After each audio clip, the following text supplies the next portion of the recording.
এখন রাত প্রায় 12টা বাজে। জাপানের একটা সুন্দর নিয়ম দেখাই, ঠিক আছে?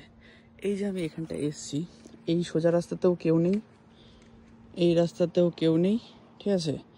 এই রাস্তাতেও কেউ নেই, কিন্তু সিগন্যাল লাল হয়ে আছে। আমাকে কি করতে হবে? এখানে চাপ দিতে হবে, ঠিক আছে? তো এটা চাপ দিলে এই পাশে সিগন্যাল যেটা আছে সেটা লাল আছে, সেটা গ্রিন হলো। এইবার আমি কিন্তু রাস্তা পার হব। এদিকেও কেউ নেই, এদিকেও কেউ নেই, আর যদি দেখাই এই রাস্তাটাতেও কেউ নেই। কিন্তু যেটা নিয়ম সেটা নিয়ম। এখানে রাস্তার মধ্যে যদি কেউ না থাকে তাও কিন্তু মানুষজন রাস্তা পার করে না।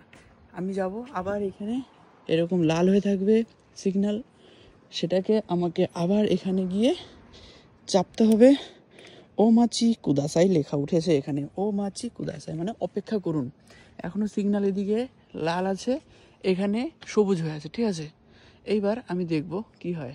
ওপাশে সিগন্যালটা ব্লিঙ্ক করছে, ঠিক আছে?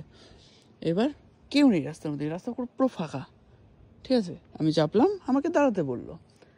দাঁড়াতে যখন বলেছে যে এখানে হলুদ হলো সিগন্যাল, ঠিক আছে? এখানে হলুদ হলো, এখানে লাল হলো, আর এখানে সবুজ হয়ে গেল।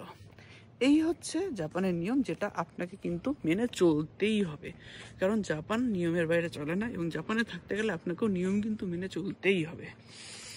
Bye bye.